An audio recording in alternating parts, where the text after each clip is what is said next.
नमस्कार साथियों, मैं शिवम आपका स्वागत करता हूं भारतीय समाज की एक महत्वपूर्ण क्लास में, जिसका टॉपिक है हमारा जाति व्यवस्था। उससे पहले हम समझेंगे कि भारतीय समाज क्या है, इसका उद्भव कैसे हुआ, ये समाज कैसे बना। पहले हम सब आदि मानव थे, हमारा सभ्यता संस्कृति विकसित हुई, धीरे धीरे हम ऐतिहासिक रूप से आगे बढ़े हैं।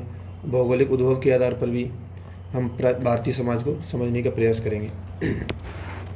बात करते हैं हम प्राचीन समाज को जानते हैं। प्राचीन समाज जो है वैदिक काल और उत्तर वैदिक काल में बांटा जा सकता है। वैदिक काल और उत्तर वैदिक काल, इनकी कुछ विशेषताएं रहीं जिनके आधार पर इन कालों को बांटा गया है। और वैसे मोटा मोटा जो अर्थ लिया जाता है प्राचीन समाज का, अगर पूरे भारतीय समाज के संदर्भ में देखा जाए तो इस वैदिक काल से ही लिया जाता है, जहाँ से हम अपने समाज की शुरुआत को मानते हैं, जो एक विकसित रूप से हमें दिखाई देती है। एक पूरी व्यवस्था इस काल में हमें दिखाई देती है। वैसे अगर मोटा मोटी देखा जाए तो भारतीय समाज को हम 3 कालों में बांटते हैं। जो काल हम देखते हैं सीधा सीधा प्राचीन, मध्यकालीन और आधुनिक, इन 3 आधार पर हम भारतीय समाज को समझने का प्रयास करेंगे। ये डिवीज़न होगा, इनमें चेंजेस आए, भारतीय समाज के जो विशेषता हैं उनमें परिवर्तन हुआ, इस आधार पर इनको बांटा गया है। आइए समझते हैं प्राचीन भारत समाज को। पहले इसे समझने से पूर्व हम समझेंगे कि समाज क्या है और व्यक्ति से इसका संबंध क्या है। समाज का अगर ये देखा जाए तो इसको अगर ये गोले में वेन डायग्राम जो है बनाया जाए इसका, तो समाज एक बड़ी इकाई है और व्यक्ति जो है एक छोटी इकाई है। बिना व्यक्ति के समाज नहीं बन सकता और समाज तभी चल सकता है जिसमें व्यक्ति हो, यानी एक दूसरे के पूरक हैं, इनको अलग नहीं किया जा सकता। अगर किसी व्यक्ति को समाज से अलग कर दिया जाए तो उसमें फिर अलग गुणों का विकास होगा, वो फिर समाज का व्यक्ति नहीं कहा जाएगा कि ये किसी सभ्य समाज के व्यक्ति है। अगर इसे हम जो है वैदिक काल देखते हैं, प्राचीन समाज में जो है वैदिक काल की जो है विशेषताएं जो है देखेंगे। इसे 5 बिंदुओं में बांटा जा सकता है। सबसे महत्वपूर्ण बिंदु जो था वैदिक काल का, वर्ण व्यवस्था, जो महत्वपूर्ण विशेषता हम जानते हैं। वर्ण व्यवस्था। अगर दूसरा बिंदु देखा जाए तो आश्रम व्यवस्था। ये सब जो है व्यवस्था की गई समाज और व्यक्ति के लिए, इनको स्वस्थ रूप से इनके संबंधों को संचालित किया जाए और एक सब तरीके मतलब व्यवस्था बनाई गई है भारतीय विद्वानों द्वारा, प्राचीन काल में बनाई गई थी। वर्णाश्रम व्यवस्था। वर्णाश्रम, इसी व्यवस्था को धर्म में बदल दिया गया।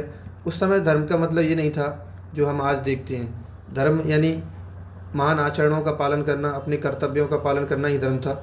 तो वर्णाश्रम धर्म और कर्म और पुनर्जन्म का सिद्धांत था। अगर आप इन 5 बिंदुओं को भी मेंस के लिख आते हैं अपने कोई आंसर में, तो आप मानिए आपको अच्छे खासे नंबर आप अर्जित कर सकते हैं। और जो है सोसाइटी के आप महत्व जानते ही हैं। सोसाइटी जीएस फर्स्ट में जो पेपर है अपना, उसमें अगर देखा जाए वेटेजेस का, तो यूपीएससी का जो पेपर होता है उसमें ये 80 से 90 नंबर का, और जो यूपीपीसीएस है उसमें 70 से 80 आपको वेटेज देखने को मिलेगा। यानी समाज की जो प्रासंगिकता है मेंस के पेपर में लगातार बढ़ती जा रही है, क्योंकि वो जानना चाहती है यूपीएससी कि आप समाज में रह रहे हैं तो आप समाज के बारे में कितना जानते हैं, क्या आप समाज में होने वाले परिवर्तनों को समझ पा रहे हैं कि नहीं समझ पा रहे हैं। तो इन 5 बिंदुओं को समझेंगे। आप देखेंगे कि जो वर्ण व्यवस्था थी ये समाज को संचालित, स्वस्थ रूप से संचालित करने के लिए बनाई गई व्यवस्था थी। और जो आश्रम व्यवस्था थी एक व्यक्ति के जीवन को सही तरीके से संचालित करने के लिए, यानी एक व्यक्ति सरल सहजता से अपना जीवन व्यतीत कर सके, उसके लिए बनाई गई व्यवस्था थी। और जो वर्णाश्रम व्यवस्था है, वर्णाश्रम धर्म है, इन्हें हम पढ़ने की ऐसे कोई आवश्यकता नहीं है, क्योंकि इन पर कोई क्वेश्चन ऐसा पूछा नहीं जाता है और ये एक दूसरे से जुड़ी व्यवस्थाएं हैं, तो आप हम उनको जोड़कर लिख सकते हैं। जो कर्म और पुनर्जन्म है, ये भारतीय समाज की जो प्राचीन काल से ही विशेषता रही है। कर्म का फल मिलता है, सबको पता है, और जो पुनर्जन्म होता है हमारे कर्मों के आधार पर ही होता है। जैसे हम कर्म करते हैं वैसा ही पुनर्जन्म होता है हमारा उसी योनि में, ऐसी मान्यता है। अगर हम देखें तो जो वर्ण व्यवस्था पर हम बात करेंगे सबसे पहले कि ये किस प्रकार बनाई गई व्यवस्था थी, इसकी क्या महत्वपूर्ण विशेषताएं रहीं। जो है वर्ण व्यवस्था कार्य के आधार पर बनाई गई व्यवस्था थी, यानी कार्य का बंटवारा किया गया था। कार्य का बंटवारा कैसे किया गया हम देखते हैं। तो समाज में क्या है, वर्ण व्यवस्था वर्ण यानी 4 वर्ण बनाए गए समाज में। ब्राह्मण, क्षत्रिय, वैश्य और शूद्र, ये 4 वर्ण हम समाज में देखने को मिलते हैं। ब्राह्मण जो वर्ण है उसको क्या दिया गया, धार्मिक क्रियाकलाप के कार्य दिए गए। क्रियाकलाप, इन पर इसका एक अधिकार था और कोई दूसरा वर्ण इस काम को नहीं कर सकता था। रक्षा संबंधी कार्य क्षत्रिय वर्ण को दिए गए कि बॉडी सॉडी बनाइए, आप रक्षा करें समाज की। जो वैश्य वर्ण है वो आर्थिक गतिविधियों को संचालित करता था, व्यापार वगैरह, सभी के जीव को पार्जन करना, यानी इसका काम था पेट भरना। आर्थिक क्रियाकलाप इसके जिम्मे में आए। शूद्र जो हैं उनका काम, ये तमस गुण वाले थे तो इनका काम दिया गया सेवा करना, तो इनके जिम्मे में आया तीनों वर्णों की सेवा। ब्राह्मण, क्षत्रिय, वैश्य, ये तीनों जो है वर्ण द्विज वर्ण थे। आगे पढ़ेंगे हम, तो यहीं पे आप समझ लेते हैं। द्विज वर्ण और ये निम्न वर्ण जो है शूद्र माना गया। जो हम ये देख रहे हैं द्विज वर्ण और ये निम्न वर्ण को शूद्र जो है निम्न वर्ण में रखा गया, ये उत्तर वैदिक काल में ऐसा बंटवारा देखा गया। वैदिक काल में ऐसा नहीं था, तो हम यहाँ पे इसको स्किप कर देते हैं, इसको विभाजन को नहीं देखते हैं। ये 4 वर्ण 4 कार्य थे। वर्ण व्यवस्था का जो बंटवारा था, योग्यता वह गुणों के आधार पर था।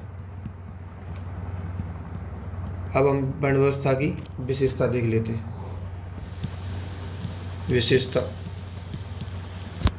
वर्ण व्यवस्था की,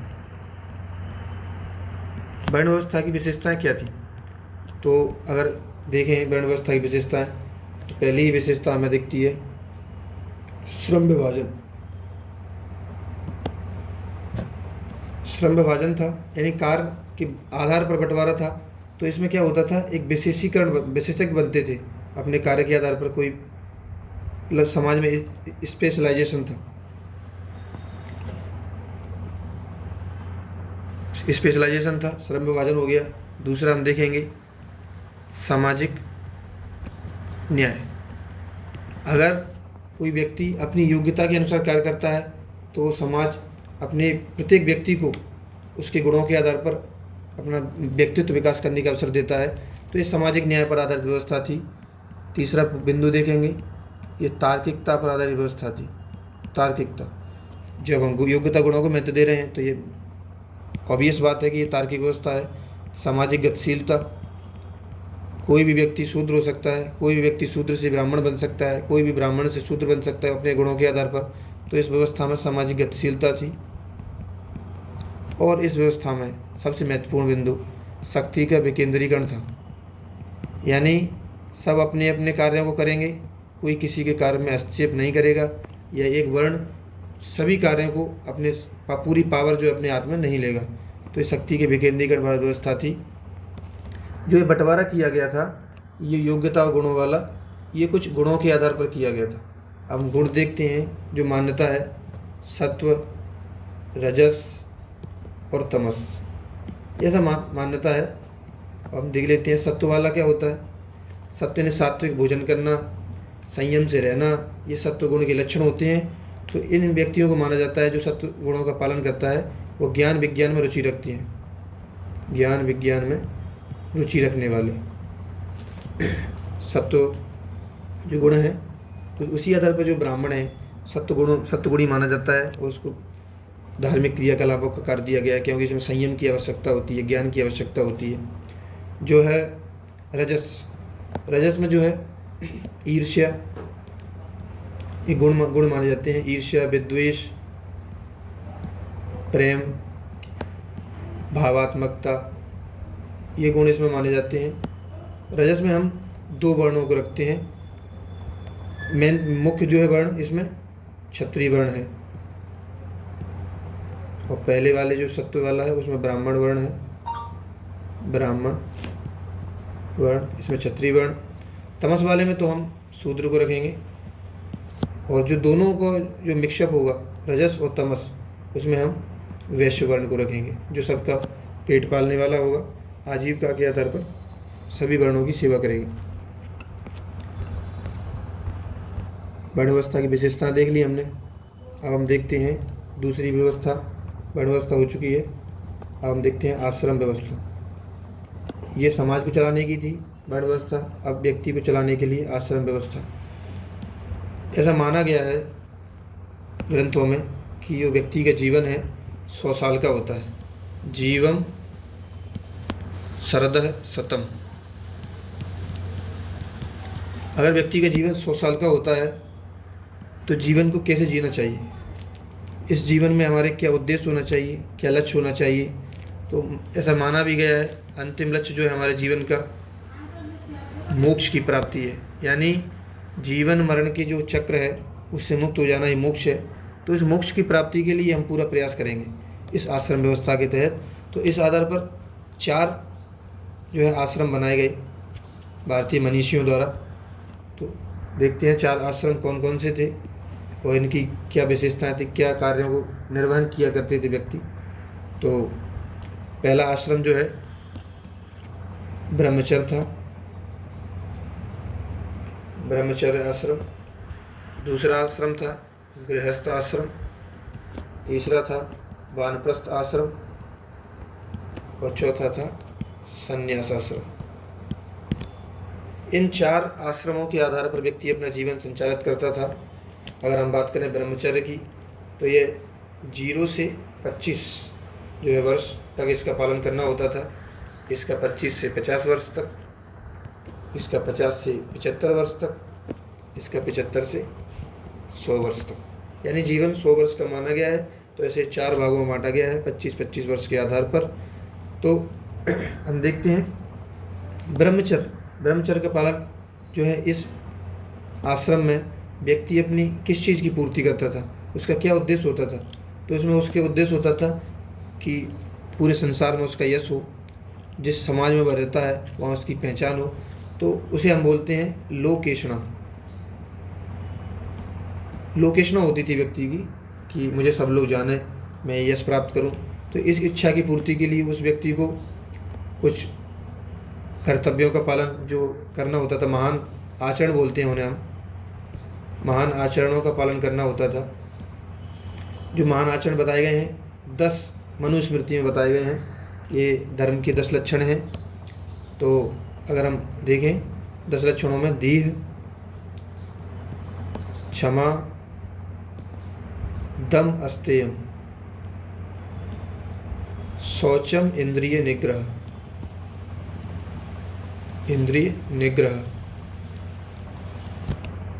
दीह, क्षमा, दम, अस्तेयम, शौचम।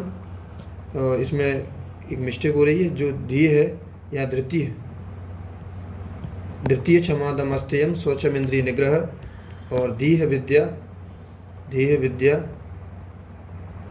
सत्यम, अक्रोधो। सत्यम, इसमें आ लगाने की जरूरत नहीं है, अंडरस्टूड है। सत्यम, अक्रोधो, दशकम धर्म लक्षणम, ये श्लोक है। तो यानी धृति मतलब आपको धैर्य रखना है, व्यक्ति को सामने वाले को क्षमा करने का गुण होना चाहिए। दमस्तेयम यानी अपनी जो इच्छा है उनको दबाना है। दमस अस्तेयम यानी चोरी नहीं करना है। शौचम आपको साफ सफाई से रहना है। इंद्रियों को अपने वश में रखना है, निग्रह, उनकी इंद्रियों के कंट्रोल में नहीं आना है। दीह विद्या, आपको विद्या धारण करना है। सत्यम अक्रोधो, सत्य बोलना है, क्रोध का त्याग करना है। ये 10 लक्षण धर्म के माने गए हैं। तो ये इस आधार पर आप ब्रह्मचर्य का पालन करते थे तो आपको लोकेशना की प्राप्ति होती थी। अब बात करें गृहस्थाश्रम की, तो गृहस्थाश्रम में व्यक्ति के जो है इच्छाओं की पूर्ति करने, जो इच्छाएं दबाई गई थी, अब उन इच्छाओं की पूर्ति करने का समय आ गया है गृहस्थाश्रम में। यहाँ पे व्यक्ति की क्या इच्छाएं होती थी, तो व्यक्ति की 2 इच्छाएं होती थी। पहली बात, यहाँ आपने धर्म का पालन तो कर लिया है, आगे भी धर्म का पालन करेंगे। अर्थ काम, यहाँ 2 जो पुरुषार्थ और माने गए हैं, अर्थ और काम की पूर्ति आप गृहस्थ आश्रम के माध्यम से कर सकते थे। इसमें बात करें तो अर्थ यानी वित्तेषणा और पुत्रेषणा, आपकी शादी विवाह के बाद जो संतान की इच्छा होती है, ऐसी व्यवस्था की गई थी, इस आश्रम में आप पूर्ति कर सकते हैं। और जो धर्म यानी पत्नी बच्चों का भरण पोषण, वृद्धजनों का भरण पोषण, यज्ञ महायज्ञ, यानी आपके जो ऋण थे उन ऋणों की पूर्ति भी आप यहीं कर सकते थे, उन्हें ऋण हो सकते थे उन ऋणों से। जो वानप्रस्थ इस गृहस्थ आश्रम के बाद, इस आश्रम को जो है गृहस्थ आश्रम को सभी आश्रमों की जननी माना जाता है। ये सबसे महत्वपूर्ण आश्रम है। यहाँ आप अपनी जिम्मेदारियों का निर्वहन करते हैं, आप समाज से भागते नहीं हैं, आप अपनी जो आपकी जीवन का उद्देश्य है, आपकी इच्छा है, उनकी पूर्ति करते हैं। और आप इन इच्छाओं से निवृत्त होकर आगे का जो रास्ता है वानप्रस्थ और संन्यास आश्रम, उसको आप आसानी से प्राप्त कर सकते हैं। आप मिस करेंगे ब्रह्मचर्य के बाद सीधा आप वानप्रस्थ और संन्यास की हो जाएंगे तो आपका जीवन अधूरा रहेगा। तो वहाँ ब्रह्मचर्य, गृहस्थ, वानप्रस्थ और संन्यास। वानप्रस्थ आश्रम में क्या होता था, व्यक्ति ने जो अनुभव प्राप्त किया है पिछले 50 वर्षों में, उन अनुभवों को समाज को देने के लिए वो सामने आता था और अपना जो भी अनुभव उसने अर्जित किया है, ऐसी गलतियाँ जो उसकी पीछे जो लोग हैं वो ना करें, तो ऐसा वो प्रयास करता था। तो ये वानप्रस्थ आश्रम, इसका समाज को जीवन समर्पित था, समाज को समर्पित जीवन। और बात करें संन्यास आश्रम की, तो वो सब कुछ छोड़कर, समाज को छोड़कर एक एकांतवास में आप जो भी उसका इच्छा हो अपने पारलौकिक उद्देश्यों की पूर्ति के लिए लग जाता था। नाम जप करना हो, जो भी जंगल में जाके या एक किसी एकांत में जाके ऐसा किया जा सकता था। तो हमने ये चारों आश्रमों को पढ़ा और हमने समझा कि एक व्यक्ति के जीवन को बड़े ही सहज तरीके से चलाने का एक तरीका था। अब हम बात करते हैं आगे। एक क्वेश्चन भी आता है ऐसा कि बनता है क्वेश्चन। पहले हम बात करेंगे पुरुषार्थ क्या है। चलिए जानते हैं पुरुषार्थ क्या है। पुरुषार्थ के आधार पर हम ऊपर देख चुके हैं, जो हमारे आश्रमों की बंटवारे की व्यवस्था है वो कहीं ना कहीं पुरुषार्थ से जुड़ी हुई है। पहले पुरुषार्थ जानते हैं। पुरुषार्थ का अर्थ होता है पुरुष्यते इति पुरुषार्थः, जो पुरुष द्वारा अभीष्ट या अंतिम लक्ष्य की प्राप्ति करने के लिए जो प्रयत्न किया जाता है उसे ही हम पुरुषार्थ कहते हैं। यानी अपने अभीष्ट या अंतिम लक्ष्य की प्राप्ति के लिए जो प्रयास हैं, किसी पुरुष के जो प्रयास हैं उन्हें ही पुरुषार्थ कहते हैं, पुरुषार्थ कहते हैं। यानी आप जो प्रयास कर रहे हैं अपने लक्ष्य की प्राप्ति के लिए, जैसे किसी का लक्ष्य उत्तर प्रदेश लोक सेवा आयोग में जाना है, किसी का यूपीएससी का क्रैक करना है, तो आपका जो लक्ष्य है आरओ बीपीएससी, तो इन लक्ष्यों की प्राप्ति आप इस संघर्ष के फेज में है, उसी संघर्ष को ही आप पुरुषार्थ के नाम दे सकते हैं। तो अपने लक्ष्य की प्राप्ति ही पुरुषार्थ है। तो पुरुषार्थों को जो है 4 पुरुषार्थ ऐसे माने गए भारतीय व्यवस्था में। पुरुषार्थों को जानेंगे। धर्म, अर्थ, काम और मोक्ष। जो 3 पुरुषार्थ हैं, धर्म, अर्थ, काम और जो मोक्ष। मोक्ष क्या है? हमारा अंतिम लक्ष्य है, साध्य है। तो इस साध्य की प्राप्ति के लिए हम ये तीनों जो हैं खास पुरुषार्थ, धर्म, अर्थ, काम, इनका सहारा लेंगे तो ये अपने आप में साधन हो जाएंगे। इन साधनों का प्रयोग करके हम अपने जो पवित्र साध्य है उसकी पूर्ति कर पाएंगे। अभी जोड़ते हैं हम इसको, पुरुषार्थ व्यवस्था को आश्रम व्यवस्था से जोड़ते हैं तो एक स्टेटमेंट आता है, पुरुषार्थ व्यवस्था ही आश्रम व्यवस्था का सामाजिक, मनोवैज्ञानिक और नैतिक आधार है। अब आप देखिए, अगर ऐसे क्वेश्चन आ जाते हैं तो क्या आप कनेक्ट कर पाते हैं कि पुरुषार्थ व्यवस्था और आश्रम व्यवस्था, इन दोनों व्यवस्थाओं को कैसे जोड़ा गया है, इनका जो सामाजिक, मनोवैज्ञानिक और नैतिक आधार कैसे है, ये भी हम जानने का प्रयास करेंगे। तो देखिए, एक तरफ लिखते हैं हम पुरुषार्थ, धर्म, अर्थ, काम और मोक्ष। ये पुरुषार्थ हो गए, आश्रम हो गए, ब्रह्मचर्य, गृहस्थ, वानप्रस्थ और हमारा संन्यास आश्रम। क्या आप इनमें समानता स्थापित कर पा रहे हैं? सामाजिक, मनोवैज्ञानिक, नैतिक आधार डिसाइड कर पा रहे हैं? आपको जीवन में सबसे पहले ब्रह्मचर्य आश्रम का पालन करना था, तो आपने धर्म के आधार पर, संयम के आधार पर आपने ब्रह्मचर्य का पालन किया, ठीक है। अगर आप गृहस्थ आश्रम का आपने कैसे पालन किया, किसकी पूर्ति के लिए किया? जो अर्थ और काम जो है, आपने इनकी पूर्ति पुरुषार्थ करके गृहस्थ आश्रम में प्रवेश किया। तो ये आप लिंकिंग बिठा पा रहे होंगे इन दोनों ही आश्रमों के बीच। जो मोक्ष वाला जो है हम इससे जोड़ देते हैं, जो बीच वाला जो वानप्रस्थ आश्रम है, इसमें आप अपना जीवन समाज को समर्पित कर चुके हो। आप अपना ज्ञान जो है आपने संचित किया है, वो आप समाज को दे रहे हो। तो इसमें आप ऐसा अपने कर्तव्यों का पालन कर रहे हो, जो आपकी जिम्मेदारियां हैं, ऋण हैं आपकी, उनकी पूर्ति की आप कर रहे हो। तो आगे बात करते हैं हम कर्म और पुनर्जन्म की। कर्म और पुनर्जन्म की बात करेंगे। दूसरा पेज ले लेते हैं हम। कर्म एंड पुनर्जन्म। आप देख रहे होंगे कि हमने तीसरा पॉइंट कर्म और पुनर्जन्म लिया है, जबकि हम पढ़े थे ऊपर कि वर्ण व्यवस्था थी, आश्रम व्यवस्था थी, वर्णाश्रम व्यवस्था, वर्णाश्रम धर्म था, उसके पांचवा बिंदु था कर्म और पुनर्जन्म। हमने दो बिंदुओं को मिस किया है, जो हमने बीच की जो दो व्यवस्थाएं मिस की हैं, वर्णाश्रम व्यवस्था और वर्णाश्रम धर्म। ये ऑप्शनल के लिए आप पढ़ते हैं, वहाँ पे इस पे क्वेश्चन बन सकता है, लेकिन जो सामान्य अध्ययन है उसमें हमें सामान्य अध्ययन के हिसाब से ही पढ़ाई करनी है। जो मोटा मोटा ऊपर से जो आ सकता है सामान्य, क्योंकि अध्ययन है ही, तो हम उस पर बात करेंगे। तो महत्वपूर्ण है अगला कर्म और पुनर्जन्म। कर्म और पुनर्जन्म, जो हमारी मान्यता है कि प्रत्येक कर्म का फल मिलता है, फल मिलता है।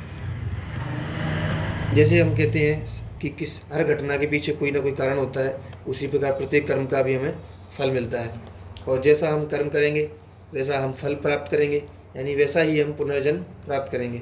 हमारे कर्म, पहले हम समझते हैं कि कर्म क्या है। मन, मनसा वाचा कर्मण, यानी मन वचन कर्म से जो स्वयं के प्रति या दूसरों के प्रति जो किया गया कार्य है वही कर्म है। किया गया कार्य ही कर्म है। इन्हीं कर्मों के आधार पर हम अपने जीवन में या पारलौकिक जीवन में पुनर्जन्म पाते हैं, ऐसी मान्यता है। अब हम जानते हैं कर्म के प्रकार। कर्म के प्रकार कितने होते हैं, तो कर्म के प्रकारों में देखेंगे। पहला कर्म है प्रारब्ध। पहले जो कर्म होते हैं प्रारब्ध कर्म होते हैं। द्वितीय बिंदु जो है संचित कर्म, और जो तीसरा बिंदु है क्रियामन्य कर्म। अब हम देखते हैं प्रारब्ध क्या होता है, संचित क्या होता है, क्रियामन क्या होता है। प्रारब्ध जो कर्म है, पिछले जन्म में हमने जो किया। अब आप बोलेंगे कि सर आपको कैसे पता पिछले जन्म में क्या किया। तो पिछले जन्म में ऐसी मान्यता है हिंदू व्यवस्था में, भारतीय समाज में, तो हम उसी आधार पर बात कर रहे हैं। पिछले जन्म में किया गया कर्म की प्रारब्ध कर्म है, और हम जो जन्म से लेकर कर चुके हैं वो हमारा संचित कर्म है। यानी मान लो आप 30 साल के हो, 35 साल के, आपने जन्म से जो कार्य किया है वो आपके संचित कर्म है। उनका फल जो है निकट भविष्य में आपको प्राप्त होगा। यानी पूर्व में कर चुके हो, फल निकट भविष्य में प्राप्त होगा, निकट भविष्य में प्राप्त होगा। क्रियामन कर्म क्या है? जो आप वर्तमान में कर रहे हैं, वर्तमान में कर रहे हैं, ठीक है। फल निकट या अगले जन्म में प्राप्त होगा। फल निकट या अगले जन्म में आपको प्राप्त होगा। और इसी आधार पर अगले जन्म में या तो आप अच्छे कर्म करेंगे और तो आपको जीवन मरण के चक्र से आप मुक्त हो जाएंगे, जिसे ही हम मोक्ष कहते हैं। और आपने अच्छे कर्म नहीं किए तो आपको फिर से इस पृथ्वी लोक में आना पड़ेगा अपने कर्मों को भोगने के लिए। संचित कर्म हो गए, प्रारब्ध कर्म हो गए। अब आप देखेंगे, अब ये भी देखते हैं कि कुछ लोग बुरे हैं फिर भी बहुत सुख सुविधाओं भोग रहे हैं, कुछ लोग अच्छे हैं फिर भी वो संघर्ष कर रहे हैं इस जीवन में। तो ये प्रारब्ध जो कर्म हमने किए थे पिछले जन्म में वो उनको भोग रहे हैं, ऐसा मान्यता है, मान लेते हैं अपनी संतुष्टि के लिए। तो देखते हैं ऐसी मान्यताएं चलती रहती हैं। परिवर्तन प्रकृति का शाश्वत नियम है, ये हमने सुना है। जो वर्ण व्यवस्था है, हमारी व्यवस्था जैसी भी रही उस समय के हिसाब से थी, बहुत अच्छी व्यवस्था थी, लॉजिकल। तो इसमें भी परिवर्तन हुआ। तो हम एक वाक्य सब जानते हैं, परिवर्तन प्रकृति का शाश्वत नियम है। लेकिन आपने देखा होगा परिवर्तन होने पर दुख तो होता है। तो नियम जरूर है लेकिन दुख तो जरूर होता है। कोई भी चीज़ हो, उत्तर वैदिक काल की हम बात करेंगे यहाँ पर, क्योंकि वैदिक काल परिवर्तित आगे हुआ तो उत्तर वैदिक काल में ये व्यवस्था परिवर्तित हुई।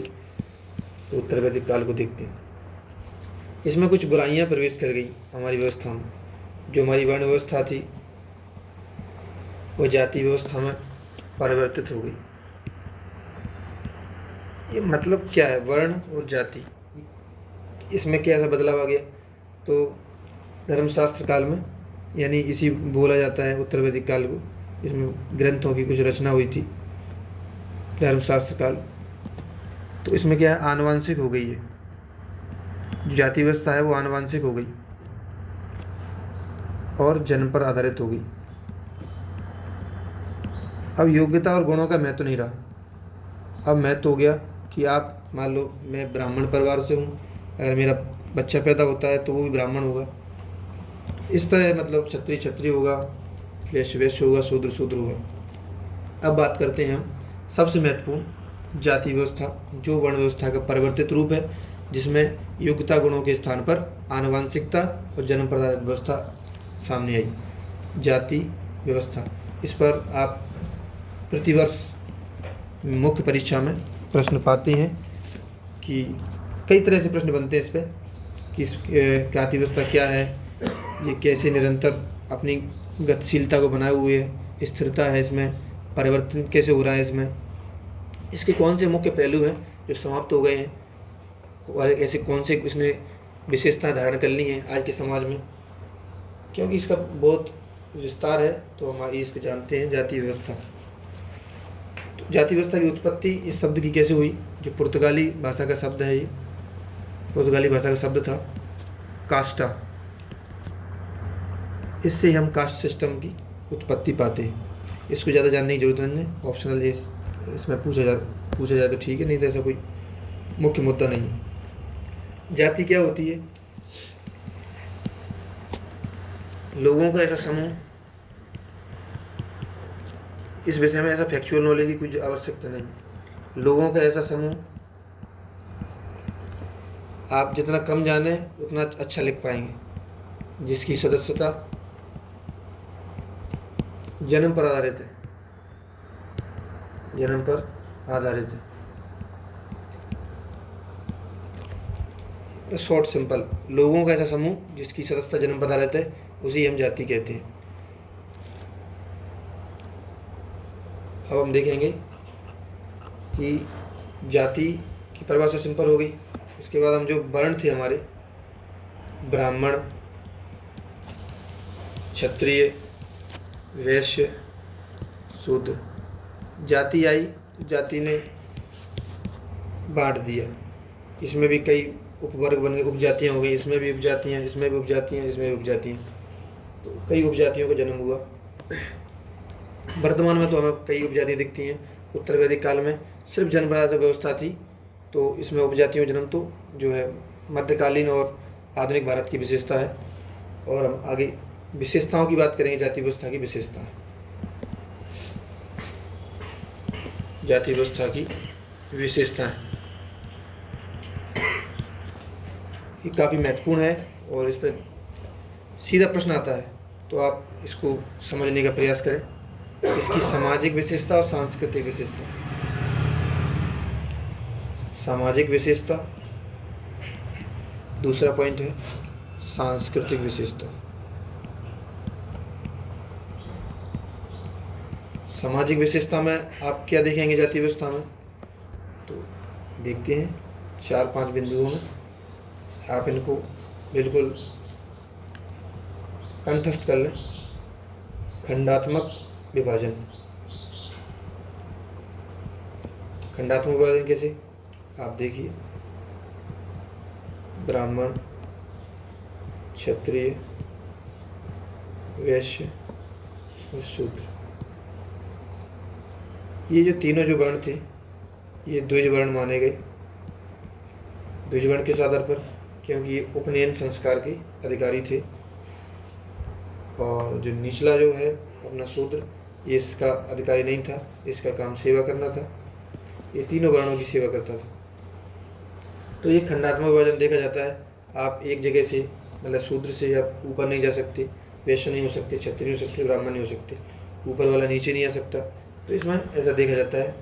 इसी आधार पर इसकी दूसरी विशेषता का जन्म हुआ जो संस्तरण है, यानी इसमें हायरार्की दिखाई देती है, उच्चता निम्नता वाला भाव।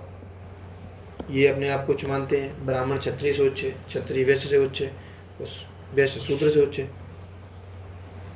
उच्चता और निम्नता, उच्चतर और निम्नतर जो भाव है इसमें। तीसरा बिंदु है, इसमें जजमानी व्यवस्था हमें देखने को मिलती थी, जो इसका आर्थिक पहलू था जाति व्यवस्था का, जजमानी व्यवस्था, यानी सेवा देने का कार्य। एक वर्ण दूसरे वर्ण को सेवा देता था, दूसरा दूसरे को, और इस आधार पर जजमानी व्यवस्था, इसकी आगे चर्चा की जाएगी। चौथा बिंदु है व्यावसायिक प्रतिबंध, यानी ब्राह्मण अपना कार्य करेगा, क्षत्रिय अपना कार्य करेगा, कार्य वही रहेंगे। व्यवस्था जो है जन्म के आधार पर हो गई, आनुवंशिक हो गई। तो व्यावसायिक प्रतिबंध उत्तर वैदिक काल में ये आगे आपको देखने को मिलेगा।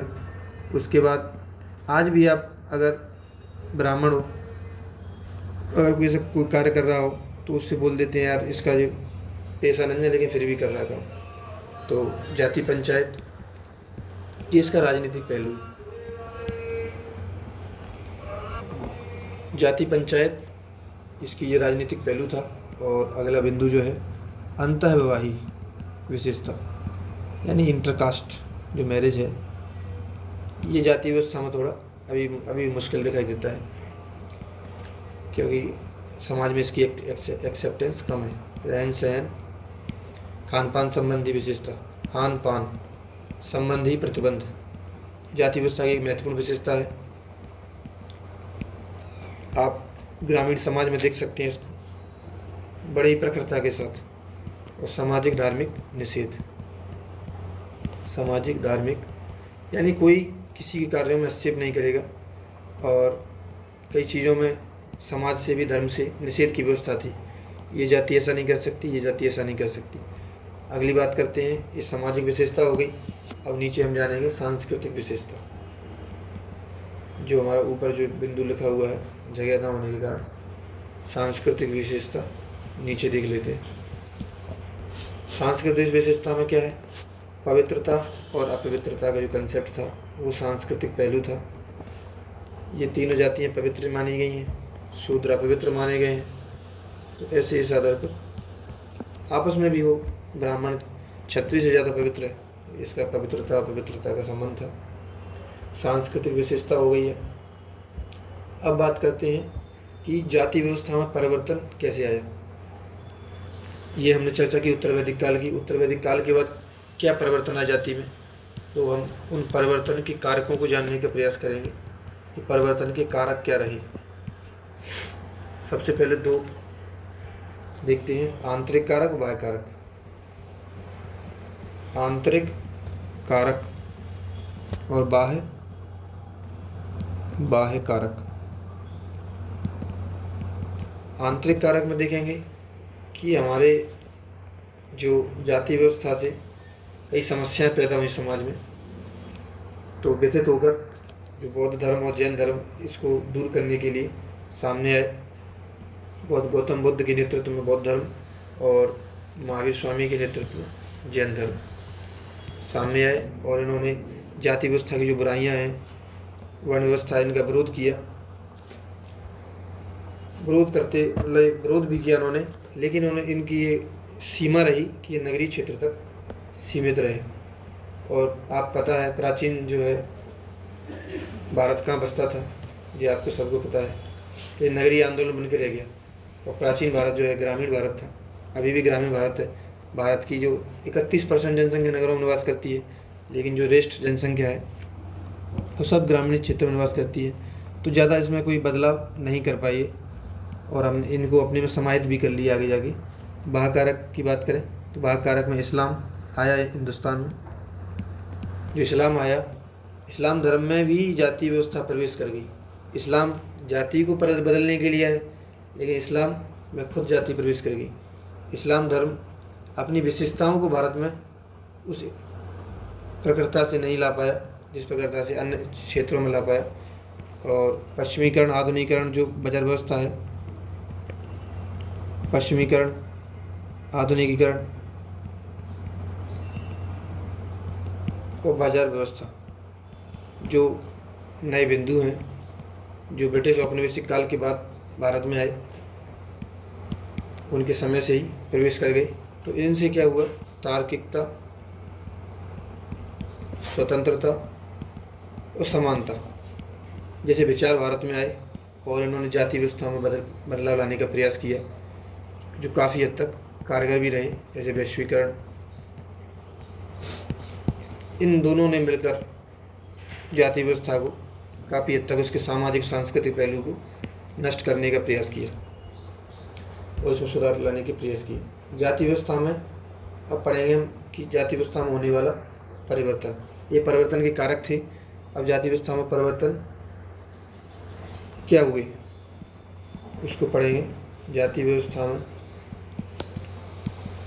होने वाला परिवर्तन, जाति व्यवस्था में होने वाले परिवर्तन को देखेंगे।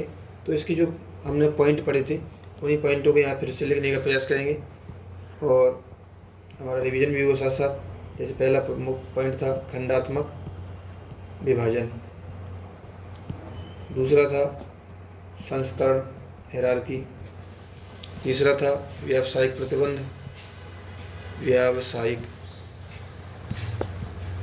प्रतिबंध, जाति पंचायत,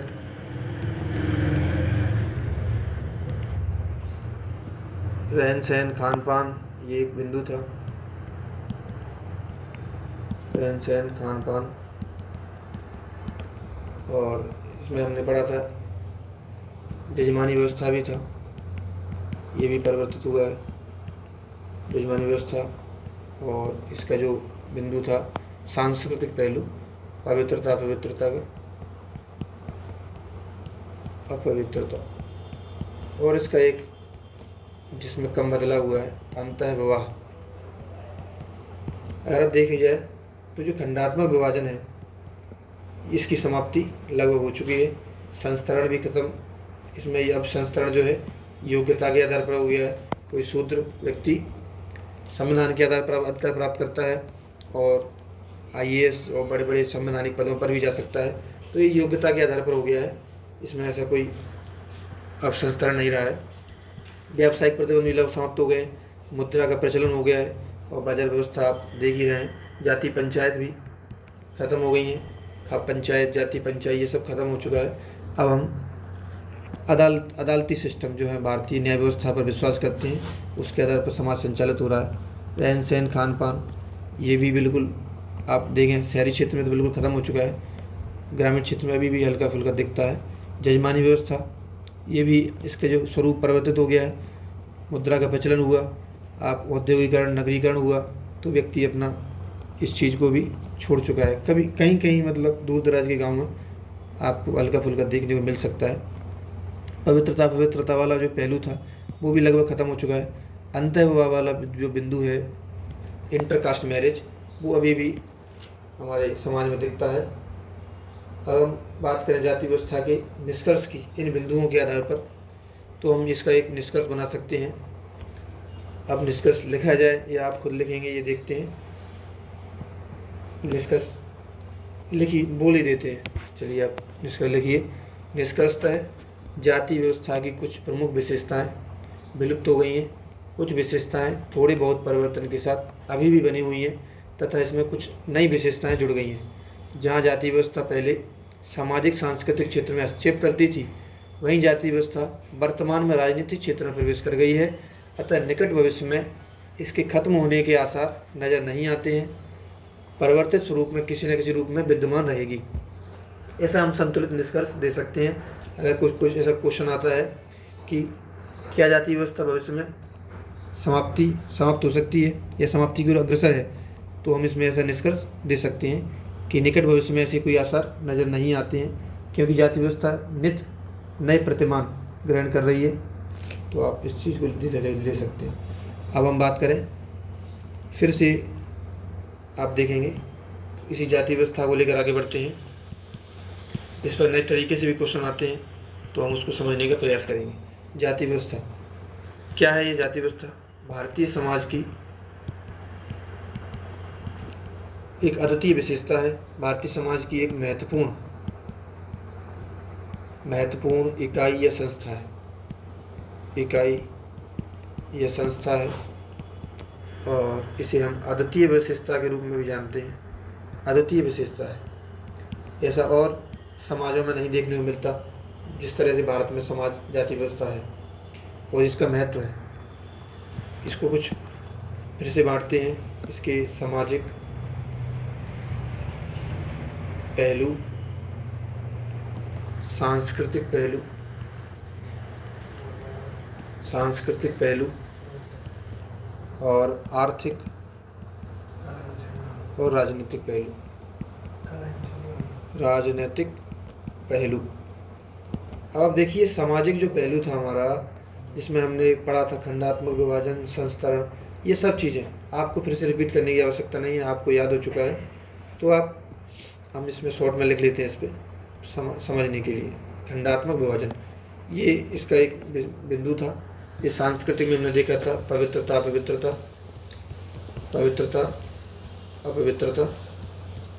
आर्थिक में हमने देखा था जजमानी व्यवस्था और राजनीतिक जो पहलू है जाति पंचायत, ये हमने बिंदु देखे थे। इसको मोटे मोटे बांट लिया हमने, सामाजिक, सांस्कृतिक, आर्थिक और राजनीतिक। हम बात करेंगे जजमानी व्यवस्था की, क्योंकि ये बिंदु तो खत्म हो चुके हैं सामाजिक, सांस्कृतिक, जाति व्यवस्था के। अब हम बात करते हैं जजमानी व्यवस्था पर क्वेश्चन बन सकता है, तो हम जजमानी व्यवस्था की बात करते हैं।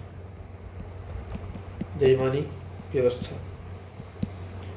क्या होती है? जजमानी व्यवस्था किस तरह इसका निर्माण हुआ, तो आप देखिए।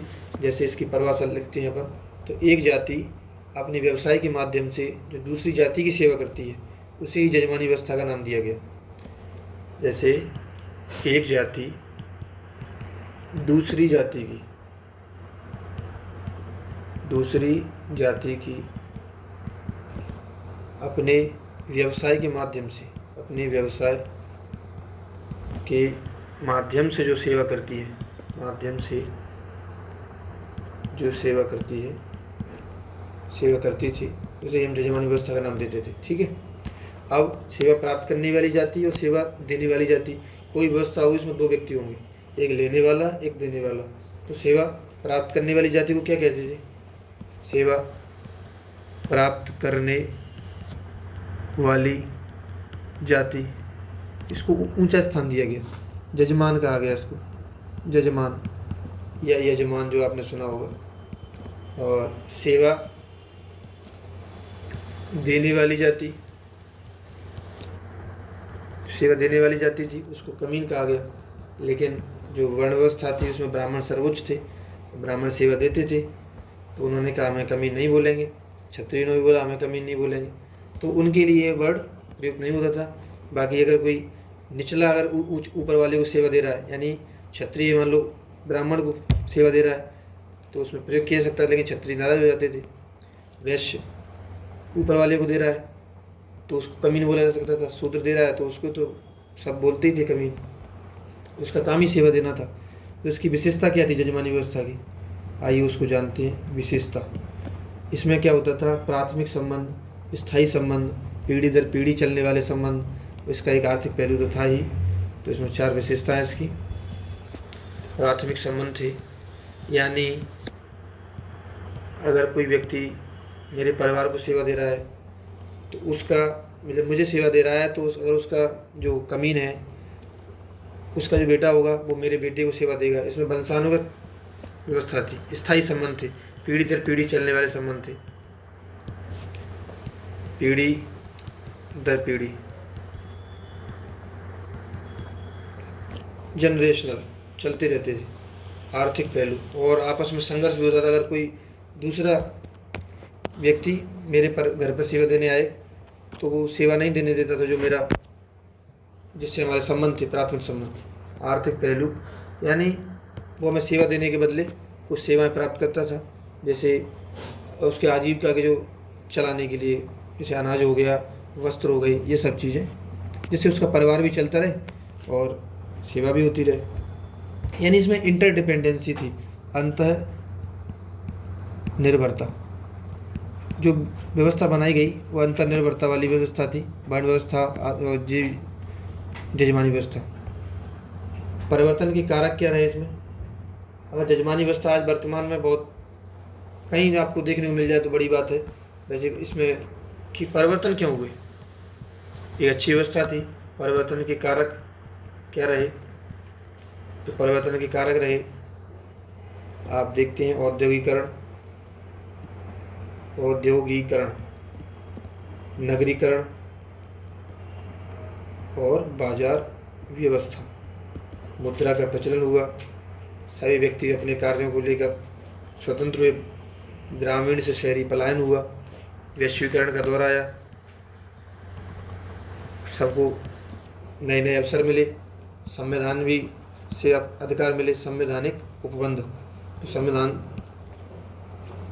संविधान संबंधी उपबंध, जिसमें सबको समानता स्वतंत्रता का अधिकार दिया गया। तो कोई व्यक्ति क्यों किसी का कम मूल्य पर सेवा करे, ये भी एक वैसे बात थी। हम मुद्रा में पैसे कमाएंगे, तो ये सब सिस्टम रहा। जजमानी व्यवस्था परिवर्तित हो गई इस प्रकार से। आप इन बिंदुओं को याद कर लें, परिवर्तन के कारक जो है, और आपको औद्योगिकरण, नगरीकरण, बाजार व्यवस्था, वैश्वीकरण और संविधान से जो हमें उपबंध मिले, उनसे जजमानी व्यवस्था परिवर्तित हो गई है। और हम बात करें सबसे महत्वपूर्ण बिंदु, जाति और राजनीति। इससे मतलब आप मानिए कि जाति का जितना महत्व राजनीति में बढ़ता जा रहा है, उसी प्रकार यूपीएससी में भी सोसाइटी का महत्व उसी प्रकार बढ़ता जा रहा है। जाति और राजनीति, जाति और राजनीति की बात करेंगे, दोनों का संबंध कैसा है? वर्तमान परिप्रेक्ष्य में तो काफ़ी प्रगाढ़ होता जा रहा है। रजनी कोठारी जो एक विशेषज्ञ हैं राजनीतिक, उन्होंने एक पुस्तक लिखी है, caste in Indian politics, caste in Indian politics. इस पुस्तक में उन्होंने लिखा है कि जाति राजनीति में प्रवेश कैसे कर रही है, उसके परिणाम क्या हो रहे हैं, इस बिंदु पर उन्होंने प्रकाश डाला है कि जाति राजनीति में प्रवेश कैसे कर रही है, किस प्रकार से कर रही है और उसके परिणाम क्या रहे हैं, परिणाम क्या हो रहे हैं। परंपरा अगर हम बात करें कि क्या जाति और राजनीति का संबंध हमें वर्तमान में देखने को मिल रहा है या हमारे परंपरागत प्राचीन समाज में भी था, तो हम बात करते हैं या तो पहले परंपरागत समाज की बात करते हैं। परंपरागत भारतीय समाज में जाति और राजनीति का संबंध कैसे था। परंपरागत भारतीय समाज जब वर्ण व्यवस्था थी तो जाति पंचायत, हमने एक विशेषता देखी थी जाति की, जाति पंचायत, इसमें जो मुखिया वाला एक कंसेप्ट होता था, जो पूरे गांव में जिसकी मतलब संपन्नता होती थी और उच्च माना जाता था, वो जिसकी सब बात मानते थे, तो गांव की एक व्यवस्था चलाता था ये मुखिया। गांव की व्यवस्था चलाने वाला व्यक्ति बुजुर्ग व्यक्ति होता था किसी वर्ण का, जिसका डोमिनेंस हो उस गांव में, गांव की व्यवस्था चलाने वाला। इनका चयन कैसे होता था मुखिया का, द्विज जाति करते थे, क्योंकि इनको ही वोट डालने का अधिकार था, मत देने का अधिकार, और यही प्रभावशाली वर्ग थे। और दूसरा जो बिंदु है प्रभुत्व जाति का जो है, वृद्ध पुरुष होता था, प्रभुत्व जाति जिसकी चलती थी, उसका वृद्ध पुरुष ही मुखिया बनता था, क्योंकि इसके पास अनुभव भी होता था समाज का। और जो ऐसे व्यवस्था बदलाव कैसे हुआ परंपरागत भारतीय समाज से, जो जाति और राजनीति का संबंध कैसे बदला, तो इसमें बात करेंगे ब्रिटिश औपनिवेशिक काल में। ब्रिटिश औपनिवेशिक काल में जो अंग्रेज एक नई व्यवस्था लेकर आए, जिसमें सबको समान इन्होंने बना दिया, नई राजनीतिक व्यवस्था। इसमें इन्होंने ग्राम पंचायत का कॉन्सेप्ट दिया, जाति पंचायत के स्थान पर ग्राम पंचायत, स्थानीय स्वशासन। आप जैसा कि जानते हैं लॉर्ड रिपन के समय स्थानीय स्वशासन का कंसेप्ट आया और इसको काफ़ी तेज़ी से आगे बढ़ाया रिपन के समय। इसमें क्या होता था, मत द्वारा, वोट द्वारा मुखिया का चयन होता था। मुखिया का चयन, काम सेवा देने वाला वर्ण कौन था, आप सब जानते हैं शूद्र वर्ण सेवा देता था तीनों वर्णों को। तो इसमें मान लो ये कोई ठाकुर साहब खड़े हुए चुनाव में, उनके खेत में सेवा दे रहा है शूद्र वर्ण, तो वो गए और उनकी पूरी साजो सामान के साथ गए, छाता वाता लगा के, तो मत द्वारा। अब मत किससे मांगेंगे, वो द्विज वर्ण की संख्या कम थी गांव में, शूद्र वर्ण ज़्यादा थे, जो गांव में मजदूरी का काम करते थे, सेवा देने का काम ही उनका था। तो गए, उसको बुलाया, शूद्रों की जो नेता था उसको बुलाया कि भैया यार वोट दिलवाना है। तो उसने बोला, मालिक कैसी बात कर रहे हैं आप, हमारा जीवन ही आपको समर्पित है, आप तो वोट की बात कर रहे हैं। तो इस प्रकार दबंगई से या अपने प्रभाव से वोट लिया जाता था। जैसे ही मत देने का अधिकार सभी को हुआ और संख्या के आधार पर चुनाव जीते जाने लगे, तो शूद्रों में भी यही समझ आई कि यार अगर ये चुनाव जीत सकते हैं ब्राह्मण क्षत्रिय वैश्य, तो हम अपनी संख्या के आधार पर हम भी चुनाव जीत सकते हैं। तो इस प्रकार उनके दिमाग में भी चुनाव लड़ने का विचार आया और वो भी मुखिया की रेस में दौड़ने लगे। तो इस प्रकार जाति और राजनीति की समीकरण बनने लगी। अब राजनीति में जो है जाति को जो है द्विज जाति वाले वो अभी भी मतलब प्रभावशील है, क्योंकि उनको ऐतिहासिक रूप से वेटेज मिला हुआ है और पैसा संपन्नता हर चीज़ उनके पास है, भले ही संख्या में शूद्र वर्ण आगे हो।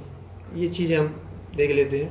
संविधान से भी आरक्षण मिला हुआ है, SC ST जो शूद्र वर्ण है OBC को भी आरक्षण मिल गया है। तो इस आधार पर भी अब जाति और राजनीति के समीकरण बनने लगे हैं। अब हम देखते हैं परिणाम क्या हुआ जाति में राजनीति के प्रवेश का।